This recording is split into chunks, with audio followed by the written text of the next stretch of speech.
Kaboudiwale ada koni pasteur mo ba respecta azo tamola na logique na boba nzambe ndenge c'est sa question là expliquer yango nde John a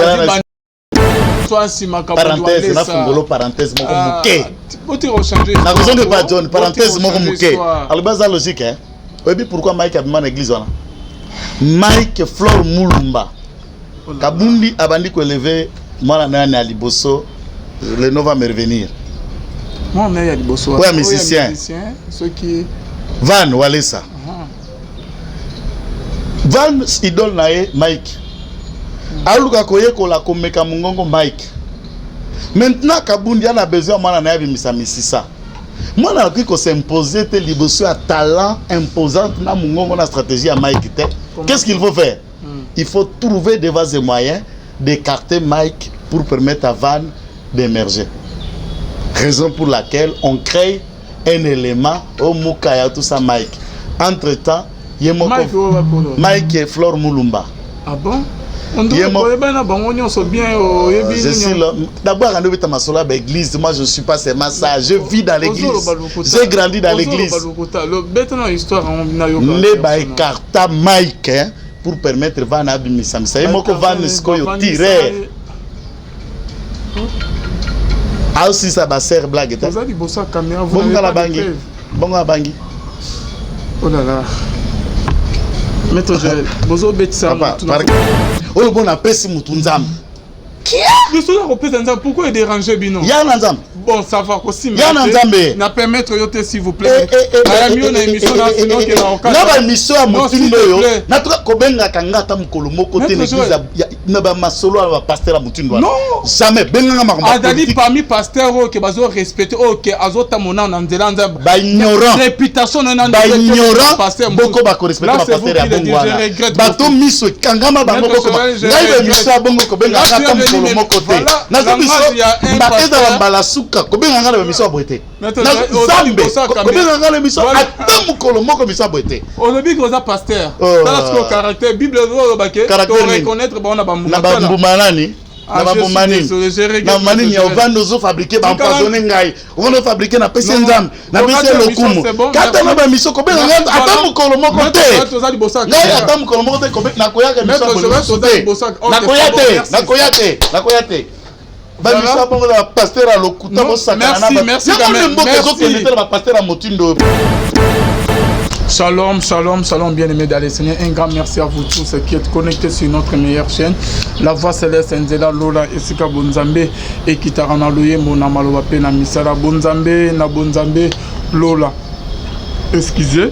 Ezo futa simana to ya koloba kenzamba boto kwaye rapidement ça zo c'est biso merci na bande union to babenga biso basoutenir na biso là je vois la bouche autorisée de l'Éternel depuis Zurich le pasteur Fezamissia l'homme de Dieu to pesio mbote esika ozola na biso merci na fido moko ya motema Yabi Vince Domo depuis Londres, Pena Maman Gisèle, Lukelo Motema Papa Emmanuel, na Boston. Les frères Papi Kongen, Nzamba Lola, Amono Esikozola Nabiso, Bonzambe, na Bonzambe, Yesunde Mosuki Sileman ne triomphe jamais, toujours na cadre pour informer, bien na émission, rien que la vérité, bien aimé dans les Seigneurs par rapport à Bamakamé Sama na église, na corps du Christ, Tomego Koyamande Komoko qui n'est pas présenté, Oboye Bélier, que Azala maître avocat. Mais de quoi moni par rapport à Bamakamozo Sama na église, de quoi Benginga, nous avons nettoyé, bagité de copains à la pasteur, comme il y a maître Joël Kitenge, Azadi, P. pasteur Joël Kitenge, il faut allober là. Makamozo s'est passé, na église allober l'autre aussi ma politique, pour le bilan maïe, matali, corps du Christ. Shalom. Na ben nao maître Joël, to pasteur Joël. Maître Joël, c'est bien. Pasteur T. Shalom papa. Shalom papa langai. Lilo bana bande bazola na biso. Mbote na bande kona biso nyoso ba landaka la Voix Céleste bipai bozali. Klende na bande konyoso ya Est mboka ramboka nyoso. Batu ba kolanda biso na Katanga. Batu ba kolanda biso na Équateur mingi na Bongandanga place batu ko benga biso mikolo mingi. Nzamba pambola bino. Bande ko ya mboka mopaya bipai bozali. Que le Seigneur vous bénisse. Ya solo ezate kina wangani mbera mokonzi nzambe mingi ngana yaka wapona kolobela engagement nga politique mosala na ngai ya mibeko comme congolais mais oyo ezokoleka na lingomba mokonzi nzambe lelo ezongisi bato ebele bazongi catholique bato ebele bavandi na bandako bamosusu bake na islam. Ah bon? Bamosusu bazongi ntina kimbangiste.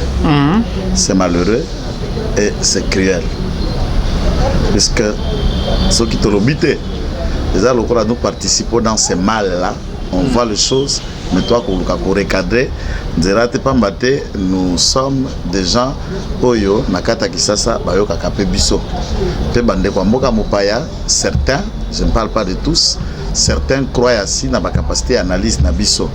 Les autres ne nous croient pas, en tout cas c'est leur droit, c'est leur devoir. Je ne suis pas là pour imposer point de vue ou droit de regard de kola nyoso bato basengeli balanda pe ba bandima puisque j'ai reçu beaucoup de questions na page na ngai na numéro personnel yo mikolo nyoso soko leki na TV Tshisekedi IDPS o Kabila FCC makambo bakangi mutu bafundi mutu mais yo pozalaka mokliso chaque jour na atara ba droit na yo kaka nzamba pambola bido soyez béni ba verset mais makambo zo le kana église de réveil makambo zo le ko ya kopanzana ba concertation yango yo ye siko Tshisekedi akoyamba nani Dodo akoyamba Soni akoyamba nani ba pasteur bazé pa na epa akoyamba mokuna donc makambo za ya kopanzana et nous avons le devoir ya koloba ya ko dénoncer les mal pour Bible lobby soko moni muninga na likambo bukabenga yebisai soka yo kito bengi bandeko susu mibale bovandisi boteye soka yeke faut bo reprendre na miso batunyoso lelo na nouvelle technologie za caméra de miso batunyoso.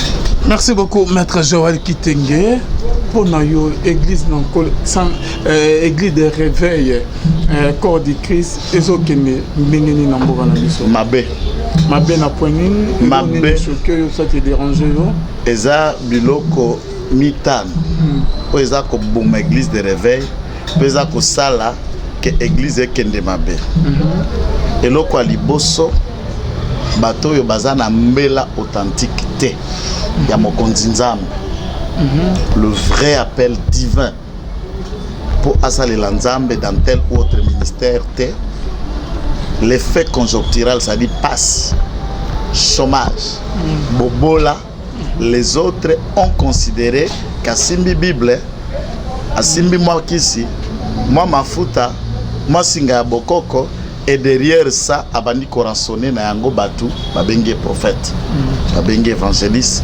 babenge archipape babenge bishop babongi patriarche et derrière ça il est en train de saccager ba oyo bana mbela authentique.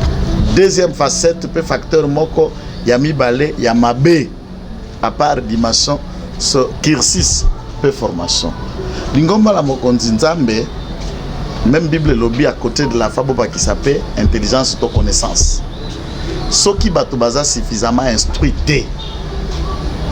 Première vague ya évangile na appel et encouragea ba jeune na koko bakela cité. On les a encouragés na mabondeli na kokila na kovanda na permanence et la plupart de ceux qui ont fait le nom dans l'évangile avant bazalaki suffisamment ba illettrés. C'est des gens qui savent lire et écrire seulement atangi Bible et bikokoma et moyennement français. Vous comprenez? À part formation du point de vue académique, formation il y a du point de vue kirsis. Auti na makolo ya nani? Mikolo mibale ozali mwana ya songolo pakala ya molimo na lobela. Soka ka verset mibale ekoti. Oloti ndoto. Oyebisi mutu wana ndoto lobi na ndoto ane lati nzoto ya mapeke mati. Na komi prophète okustuka ebe ransi anjete alidame. Abandi loko asika o ngai Jésus lidame. Abandi Jésus lidame. Yepa kovanda na mutu mibala ando beta mbunda. Walo taki mbunda tanga kaki mutaoka mukusa na lokolo. A prier be muku Cécile en tout cas Jésus miracle bandia. Yepa bandi loko alidame. Okoyoka verset ezate. Éthique peu caractère ezate. Mon pasteur me disait deux choses suffisamment de Calvin. Alobi lelo batu bakolanda yo à cause ya oyozana yango, ça veut dire l'appel, le ministère et les dons. Lobi batu bakokima yo à cause de ce que tu es. La différence entre le don et le caractère. Capacité peu déficit ya éthique nde ya ko bomba bomo to komona mabonzambe eza na na langage te aibi écarté aibi ko sangisa te comment ko kuta muto ko sambela na bi ba songi songi ovandi beaucoup de bena clique ba passer ba otonga clique ya bandimbato ba otonga pe mususu nani pasteur to prophète. Est-ce que vous pouvez imaginer ça na niveau ya bana nzambe omona baange bavandi ba otonga via nzambe baange penza bavandi ba otonga nzambe po nzambe akendeki soki wapi to côté ça ne peut pas se faire. Bible lobby un royaume divisé ne peut pas subsister. À part dimension éthique sikoyo l'enrichissement vite au bande église les loto lobby très vite vous voulez comme à la jeep ou comme à populaire église tonda c'est comme si un bon pasteur que celui qui a beaucoup de fidèles qui a une jeep avant Jacapé ayebani dans un bon pasteur. Mais il y a des pasteurs oyo ministère naie attaque on a mis sur la motindo nini et comme atamosika te puisqu'il y a des ministres locaux, il y a des ministres régionaux, il y a des ministres internationaux, ça dépend la dimension d'onction ndenge nzamba bengela yo. Ato bundi ne peut pas obanga nzambe makas aote ana honnêtement makomatate. Ezate pour nzamba mati c'est-à-dire il a été appelé comme ça. Course à la grandeur, course au miracle nde simi bango nde kwa vini. Na oloba liboso ya caméra na côté kayete mais je peux vous autoriser aza awa na première rue cousin nanga propre maman nae na maman nanga ya na leki moni biloko babimisaka bato na limité magorodo ba nyoka ba mpese okuti puku ye moko amijembiki na singa mon cousin wana azaba prophète o baota na sankuru o beta bambunda lata babilamba rouge soki mbunde bandi matoye bandi ko tourner ye chez nous ko ne pas maman na biso azalaka nganda ala Kinshasa za maman na prophète asombi 3e lupango na kini aye azana moins de 6 ans na kini ala jeep na bagarde église na première ria wa plein na dilandos abimisaka nyos Paul qui sera na caméra te mo wana ezoloba te chaque jour mo na abi moi leki na ngai oyebi moi bible otangi wa licence sala ki pe théologie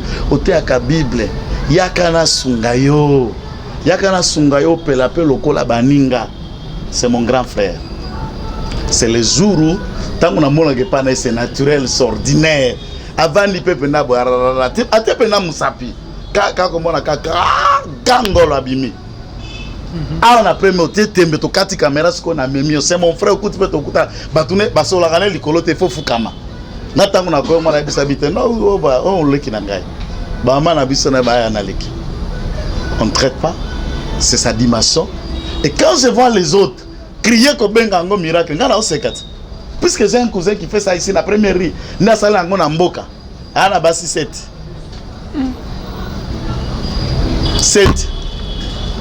bakota ka église wana makolongulu paza wana batuti ba autorité belé ba tour na kana pasa mbela ka ba autorité belé ya motindo na motindo bazé belé a parce que tangu yo ko ganga ngone église zo bimisa we bisanga que c'est le miracle de Dieu. Alors moi je connais mon cousin qui fait ça le miracle de Dieu et non a commis pas église hein comme bango église ça peut prophète mais c'est ça qu'il fait Bible a évité soki mbunde bandi babetango na kitetela mbunde bana badoningisa muto bandoningisa muto biloko nzoko ekoti biloko akobimisela bino wana pokoka tango amsuba ganga ngo miracle c'est Dieu c'est les hôtels c'est Satana et nzambe te et dans ça c'est pourquoi moninga na yaka na caméra na yo toloba politique toloba mboka bosotoana pardon bosotoana imagine la manière donc en Kenza par la haine, je ne sais pas c'est quoi, a pendu l'église de réveil pour créer les deux camps Dodo Kamba,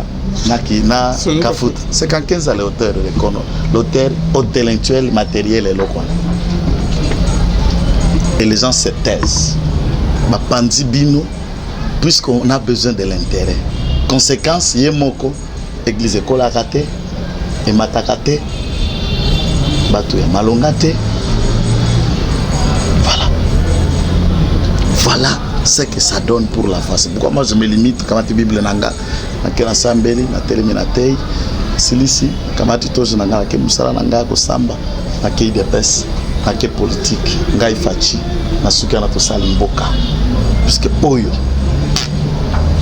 non pona yo bino bozo talaka mabe ya église de réveil bon catholique bozo mononte c'est beaucoup plus bozo condamner nde ba pasteur ya église de réveil que catholique hein? Catholique du point de vue doctrinal baza na ba dogme na bango baza na doctrine na bango pona kokoka ko défendre yango te baza na mabe na bango puisque moi je ne peux jamais comprendre que paroisse eza na 500 okuta pouvoir ya baseur pesa na 5 sœurs baseur wana bate ya kate koto 500 koto 5 sœurs so eza na 300 na pouvoir ya bapère okuta 3 sœurs na pouvoir ya baseur amsala ni eza ba 5 francs koto ba umina bango koto kono sunga sana kala ezalaka na ba village biso tokola na mboka okuta sango ya mundela zaka moko pa bomoni mama moko boye to sœur moko bakumbize maboti meti na village à Mundela Zaka Sango. Miracle. Et on n'en parle pas puisqu'ils ont leur façon de gérer. Ce qui est sert à Kende qui vacances na Rome, c'est que c'est les religieuses bakumbi sa deuxième. À Kebota, à Tigimona na orphelinat na Rome.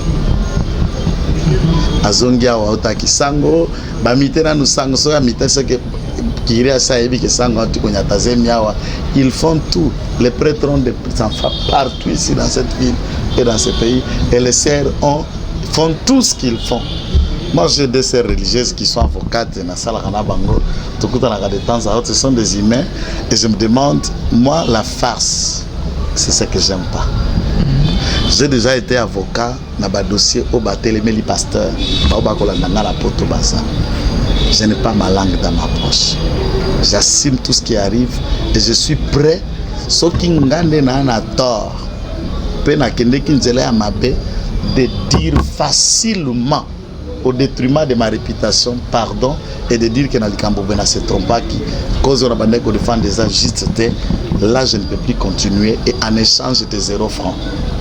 Moi je respecte ma conscience, ma foi et Dieu. Na ilungia mtu ba okundanga te. Oh lobi botangi koma mtu ba kokanga kutwana lisolo kokanga ne ko betela ngate et le bilanga rien. Na okota na obima so na bimi okutaka monoko evanda sur le soir caméra et ça langa rien et na kotika ka titangu bokotika mabe titangu tokosalela nzambe na ndenge ya solo titangu tokotea bana nzambe na ndenge ya solo. Si tu as besoin il y a aussi stand pour sanjoto te tika nzambe vandela nzoto na yo. Que vous vous donnez une carcasse, pasteur, prophète, archipape, archevêque, patriarche, papa, le super pape, le cardinal, et dans le fond, vous avez la haine contre les autres à l'image du cardinal Ambongo. Vous sentez c'est le tout premier cardinal tribal, aîné, conflictuel depuis qu'il est là, au-delà de cardinal de Congo. Ana bateau ya linga kazala bateau linga kabango tandinga combattre gratuité et enseignement motema mabaka na la mbongo yo apna motema démoniaque. Et ces genres de pasteurs sont dans cette église. Bamira et puis moi je me demande de quoi le vivre. Comment mutoko vanda pe boyoka neti na ya bien vimbe to kerina miracle moko boye yoko bimane to zalaki aveugle yoko bimane to zalaki ko bukana yoko lata beki o yoko bimane pour créer sensation wana église de réveil na kati église juste là pour batu ba mone ko pasteur ya danser wana nguya nzambe mais sachant que tu es en train de mentir pour telemi liloba. Mais je me demande ba tona balala ka conscience ta bangonde ni OK pe na parler au lait o lali pe lobo la muki batu ba mitema okosa ndenge nini. Comment tu peux faire ça et tu te réveilles le matin, tu prends la pour le billet soixante malam et dans ta conscience tu sais que le miracle va témoigner à fabriquer yango tombongo ozo vandi taba passer ce soir na ba sendwa partout ba senga mbongo ya construction à temple lelo 20 ans 25 ans après ba 8 ba 7 ba 1 ba 3 ba 4 mbongo côté temple si la kate Mais que celui qui mange à l'hôtel, qui travaille à l'hôtel, mange à l'hôtel. Hein? C'est pourquoi tout pasteur doit avoir un travail. Ceux qui sont dans la temple, non, mais temple c'est quoi en fait? Le timing, Nathan, journée en a 24 heures. Dans la législation du travail, Moussala est en a 8 heures du temps. 24 mais 8 et combien? 16 heures. 16 heures et tikali. Tolongo 8 heures il y a sommeil. Neto tikali ce qu'on a 8 heures il y a loisir. Celui qui est à temps plein, Eza Mutu Oyo a tiaka 16 heures du temps. Et 8 kaka à sommeil, il peut même cumuler 20 heures. Ça dépend 4 heures à sommeil pour Nakaka Moussala wana. Et qui peut dire qu'il est à temps plein par exemple?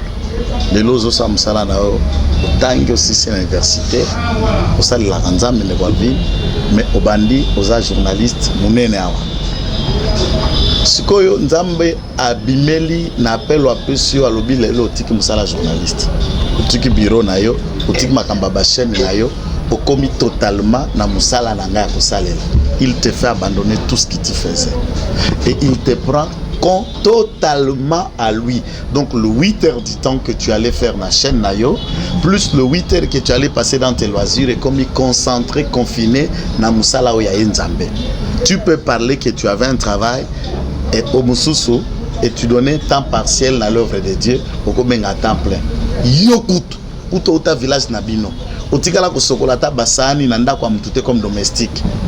Et tu dis que Dieu t'a appelé à temps plein, puisque tu faisais quoi avant qu'il t'appelle? Tu n'as jamais travaillé. Tu peux avoir été à l'université comme diplômé. Depuis ton diplôme au Salaté, on ne t'a jamais engagé. Bulletin de paie était, tu n'as jamais été dans une porte, il y a un emploi, tu es journalier, à ta place, tu savoir ta mafuta. Et tu dis tu es à temps plein, puisque Dieu t'a trouvé en train de faire quoi? Pour qu'il t'engage totalement à lui. Ça c'est une farce de mots, où ça on ne comprend pas le terme. Qui peut dire était à temps plein que celui qui a eu à travailler ailleurs et le Seigneur le fait abandonner un travail pour lui dire Bible lobi o akosala akoliate et Dieu ne peut pas se contredire. Dieu ne peut jamais empêcher l'être humain de travailler. C'est impossible et quelqu'un qui dit ça il est menteur. Dieu ne peut empêcher aucun être humain de travailler. C'est pourquoi à l'époque Batu Oyo, Ngai, Nazala, je ne pris cette vidéo, paix à son âme, pasteur Blaise Toko ya Sangomalam. Nda animaka émission, papa Kizamina à côté, papa Mukuna à côté, Blaise Toko journaliste, les pasteurs et la politique, Mukunazo attaqué Kizamina pour côté la politique, politique est démoniaque, un pasteur ne peut pas faire la politique. Tala bakilte ya seka mikolo politique babeta yango wapi na cher éveil patriotique ya Mukuna ezalité ya to Sangomalam to politique. Ça vous dit même la politique c'est une vocation. Ce que comme Elina nous te ko condamné te ce qui bazu vidéo wana ya Sangomalam batieli yango avec Mukuna lelo lobani aeko ça la deuxième vidéo contre pasteur Ejibaya Mapia. Lui condamna la même chose. Lorsque Baso défend ce qu'on loi, où ils ont porté statut fonctionnement de la confection religieuse dans le Parlement, et Jibamia pendant de défendre le Parlement, Moukourala qui n'a qu'à le Parlement, et ils étaient condamnés. À l'époque, un pasteur ne peut pas faire la politique. Et va poser la même question à Moukouna s'il peut vous le dire.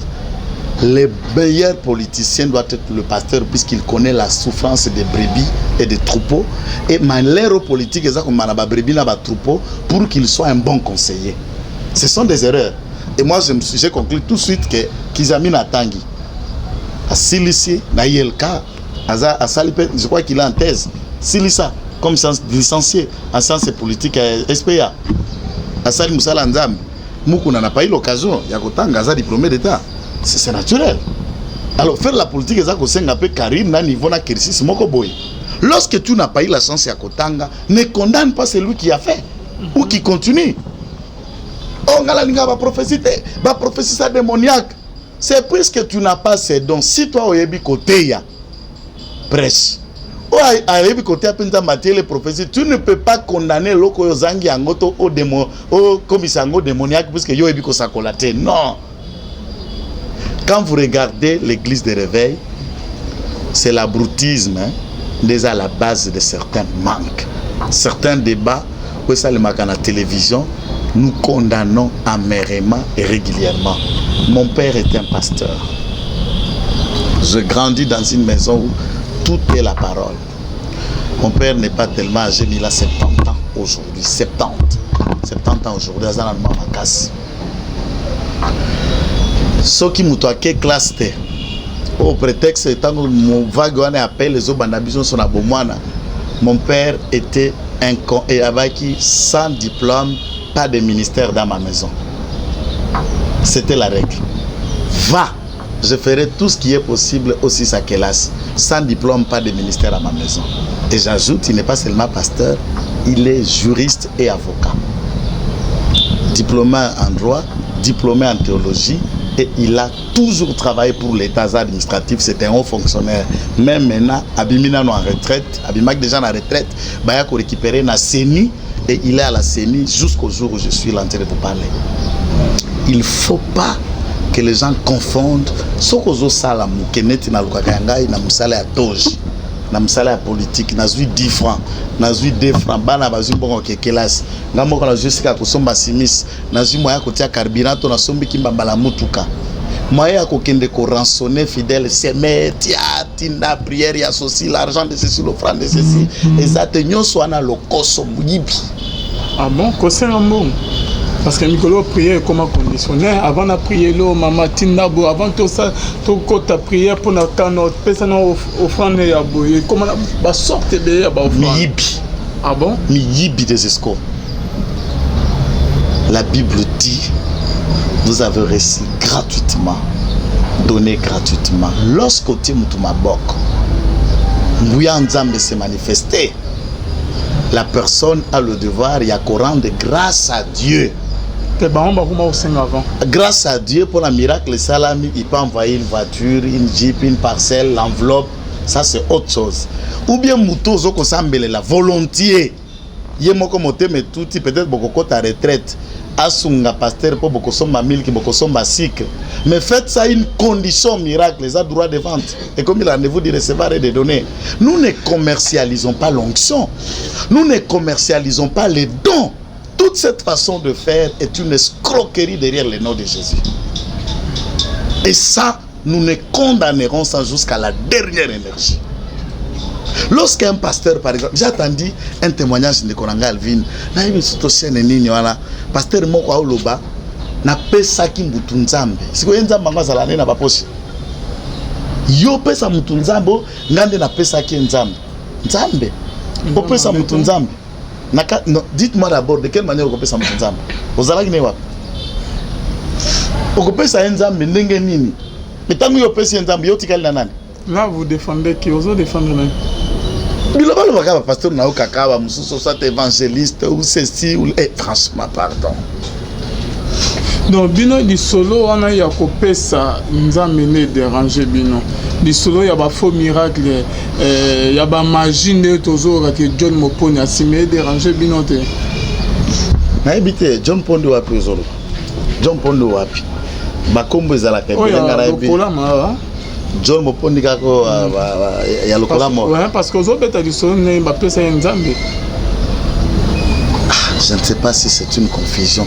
J'insiste, Alvin, vous parlez de John Mopondi Maloka. Ouais, député. Ouais. Ndem tu appelles ça nzambe. Oh. Bah ya misa qui est Jésus a bana otambola bien ta kutana pasteur a délivré.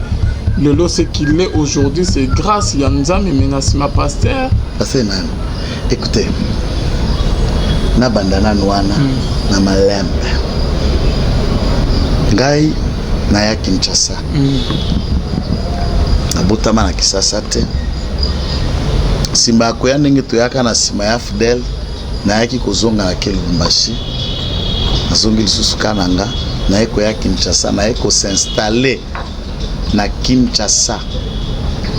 C'est na ba 2000 6 7 avant l'élection à Jean-Pierre Mbemba na Kabila ndena ko s'installer na Kinshasa officiellement pour ndo ya na ozonga na ya na ozonga tangu na ye na bande ko sambela na lingomba na ngai simba ko sambela na lingomba na ngai kuna na Longwe toyi kokutana na Toma moko autaka na Lubumbashi na za kopesa embote apôtre Joël et apôtre Jacob Kabongo Ngindu chapelle de vainqueur Maranatha. Voilà ce que bazo ça la intercession na kanda kanda. Mon soko leki lupango papa Wemba na Molokai. Une autre parcelle na pasteur David na pasteur Doudunsa Saza na Londres za na États-Unis. Pendant la bakezala intercession ka ba pasteur hein. Na tongo intercession zo inda na ba prophétie, quelqu'un m'a amené là. Tokutani na apôtre Jacob maintenant lui venait de Lubumbashi. L'église Nezalaki na sima hôpital Don Bosco. Je précise c'est pourquoi hôpital Don Bosco na terrain équipe Don Bosco ça la cabale na sima ya croisement d'abord pendant na avenue Manika et ko koma na croisement avenue Kasangulu Chituru na coin. Une grande église na Lubumbashi sima Don Bosco tokutani na apôtre Nzamba lobela ye le tobandi ko sala musala Nzambe na apôtre il n'y avait même pas un clavier na zobeta mbunda na zape motei. L'église Maranatha toye ko banda tolungwana na intercession na tobandi so ya biso église toye na Luozi A27 na Matonge awa Luozi A27 on occupait toute la parcelle de place Maranatha. Je sais comment j'arrive puisque les gens qui racontent ba pesi Nzambe ba yebelo kono lobate. Ah bon? Ça dit na église wana na yebi côté na komema yo. Na kati église wana paix à son âme. Maman Pia, cousine ya John Mopondi. Na papa Besha, qui était gérant à bateau à John Mopondi, m'a invité John chez nous dans Maranatha. Là, il priait déjà pas à Soni Kafuta na Senwe, l'armée de l'Éternel, un chrétien engagé. John Mopondi. Ah bon? Bien sûr. Ok, si ça n'a pas. C'est pourquoi j'ai placé tempo là pour que mon toba yo pesa batunza bozana eh alors bilo tango skoto bando sambela na John apôtre Jacob s'est comporté ce qu'il s'est comporté. Je ne suis pas là pour le jugement de lui nga kitenge Joël na bima na église vers 2009 je me suis retiré. Honorable John a tikali abandi ko remonter église tata oyo bo Kabundi Wana Azana église na apôtre Kabamba Tchunza. Des années que je dis ici, il est évangéliste et président et partenaire na SEC, centre d'évangélisation charismatique et apôtre Kabamba Tchunza. Kabamba Tchunza lui-même, moi et apôtre Mbia. Pour SEC et outi na Bethel. Bethel na SEC bakabande, Bethel etikali Bethel SEC et comme SEC. Tous étaient dans la cité Bethel. Y compris Luc en 15 était dans la cité Bethel. C'est ça l'histoire. Bango babili kuna na SEC nda bandi groupe de prière na wana na première rue. Ezala ko sambelaka na soir et tout le monde allait dans l'intercession pour na koyemba pour que nous alaki mabina ba musicien et puis bon c'était quand même un ancien creuser, il avait un peu l'argent des diamants ando kabela kabela batu bambongo le reste les gens. Mais là lorsque nous sommes dans l'église d'Abisso, John a déjà plusieurs parcelles, beaucoup d'argent et serviteur de Dieu dans notre église. Oh là là. Sikoyo yo donc John abimi na église na biso ngana vina manana John atika la bimi na église bayoka na pasteur Jacob Bouté aye awana lokolam premier jour au intercession banana lupango ya John tola kana pasteur Nathan j'étais là muto abengi ngai sœur na ngai mwana na nga Arlette malembe ka mususte to bozo linga.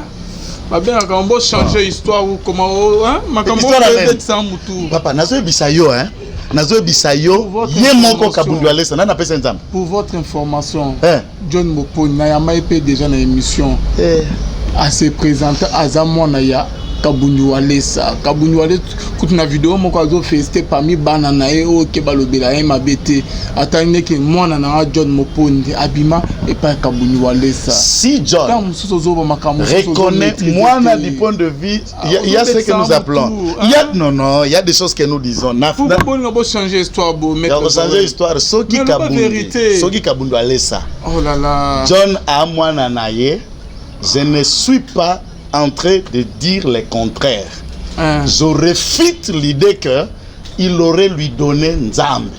Qu'est-ce que bon Nzambe non? John a banni l'église après avoir causé la radio. Il y a Kabundu Walesa na pesa Nzambe. Kaba mbachonza un jour à ça loba na batu ngai kaba mbachonza na pesa Kabundu Walesa Nzambe. Qu'est-ce qui vous dérange, maître Joël? Ignorance à Kabundu Walesa nde zo déranger. Oh là là là là là. Ignorance à Kabundu Walesa nde zo déranger. Non parce que bozui ma papu bo pumwe. Oh, kozo ma papu et Vandi ya on ne bonimbo se rebeller na papa ke bolo ba ke non. Tozoki grâce que na pas na été ou comment? Est-ce grâce parce que pas mutu parce que pas Nzambe. Donc Kabundu Walesa na pesa batu ba grâce à. Grâce parce que pas Nzambe na ko sala batu grâce. Maintenant mutu akominga na pesa grâce finalement on est où là? Ata papa si moki bango ngombenga ka cet espoir lo ka boya. Le pasteur Kabundu nde ayaki ko sala prière et fongwape et comme une ampleur parce que abimi na caché ya mwana Kabundu Walesa ma Kabundu Walesa ada koni pasteur mo ba respecta azo tamula na logique na boba Nzambe ndenge na sa question na expliquer yango nde John a dit parenthèse na fungolo parenthèse moko muke oti rechanger na raison de pas John parenthèse moko muke albaza logique hein obi pourquoi Mike abima na église wana Mike Flore Mulumba Kabundi abandi ko élever mwana nani à Liboso le nom va me revenir moi on est à Liboso ouais musicien ceux qui Van Walesa Van idole nae Mike aluka koyekola komeka mungongo Mike maintenant Kabundi a besoin mwana na bimisa misisa mwana ko s'imposer te Liboso a talent imposant na mungongo na stratégie à Mike te qu'est-ce qu'il faut faire il faut trouver des vases et moyens d'écarter Mike pour permettre à Van d'émerger. Raison pour laquelle on crée un élément au Mukaya tout ça Mike. Entre-temps, Mike et Flore Mulumba. Ah bon? On doit bien. D'abord, l'église, moi je ne suis pas seulement ça. Je vis dans l'église. J'ai grandi dans l'église. Ne écarta Mike pour permettre Van Abimisa. C'est moi que Van Skoyo tirer. Ah aussi ça va ser blague. Bonga la bangi. Bonga bangi. Oh là là. Maître Joël, bozo betsa parce que ça la ngo bisika kuluka wa te. Maître Joël. Parce que ça kuluka. Bana nzamba funa na raté. Bonga la mais ko funa net mutu net Joël oyo. So ki net Joël ke funa plainte. Ole mbi nzoto te. Yo za o. Ye ba ole mbi nzoto te. Na chrétien. Na sambela mais chrétien déjà a failli lutter. Na chrétien. Là c'est une vérité. Chrétien déjà boza église moko. Na biloko lo bana bana ngeni. Boza na église moko par Hollande lo bosambelaka. Moninga azui sepela moninga azui ka motema likuntu ka ba discours puisque frère na kati église moko comme président yo bimi député. On va jara ba chrétien na ba fayulu. Nena lingi ngote. Zela. Au mon église moko moninga pamboli. Au mon église a John Mopondi. La mère. Na yebi bande ko nini ke azo bénédiction à Walesa et faut moi pe na yebi bande oni ba tchaki pour ba apôtre mania bazawana entre autres place dans bitanga comme banane autre ba tchaki pour que église mata tant pe que Walesa ye ateye na église moi na zuli pa mo ya tata église faut moi église keneki sangokeza église centre de réveil net que installation mo bonne église mati pourquoi dès les premiers jours au John abanda ministère église naé et bengamaka déjà la merge le ministère les rassurés de Jésus-Christ ainsi de suite kuna ezalaka centre de réveil spirituel. John avait son église. Il est allé prier sur Walesa. Il reconnaît d'avoir été pendant un temps. Et puis j'insiste, et puis du point de vue biblique, savez-vous que Timothée Paul a yambisa Yesute? Tango Timothée a été non, nazonga na Bible. Ozo maîtriser ma molo baté maître Joël. On sait, on bilo ozo lo ba oya. ozotika soki okobenga ngai na bamission non maître Joël, mais quand on laisse ça vous dit alors babilo on maîtriser te na banda na mosana nzambe s'il vous plaît bon là le cambonaï na koloba appelé Walé, c'est comme s'il était votre ami, hein. Est-ce qu'on a besoin de l'ami naïe? Non, un peu il y a respect, il y a mosana nzambe. Moi je ne cherche pas d'amis avec les pasteurs malhonnêtes, jamais. Je ne serai jamais ami na bato. Les propos tenus n'engagent que son propos. Ça n'engage que quitte que Joël. J'en suis responsable de chaque phrase de chaque mot. C'est un monsieur honnête. Abandi na échange. Abandi na babato. Akomi député avant comme pasteur. Eli député en 2011. Mutozo beta yo po tipo ana pesi nzambe te. Tipo ana fabrique ka ba miracle. Non, je ne te permets pas. Papa, non,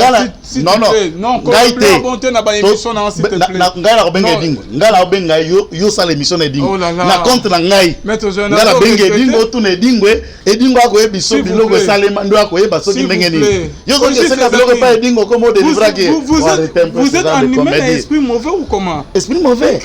Quelqu'un que je suis en Christ, né de nouveau, rempli du Saint-Esprit. L'assurance du salut est pas nanga, et s'il m'arrivait de mourir en prison à liberté, moi je te permets pas na émission nanga au tenir ba propos mobo ya bien te na lobi boye John Mopondi ana nzambe o akutana na ye que no tuna ceux qui moninga na ceux qui na John Mopondi qui est son père spirituel ou yebisa son père spirituel. Nalingi na expliquer trois facettes. Place ni na uti pe place ni na bimisi ke to mola e. Na Bible mu ke pesa ngwa une minute. L'apôtre Paul tango akoti na Éphèse. Akuti baza ko rendre témoignage d'un jeune.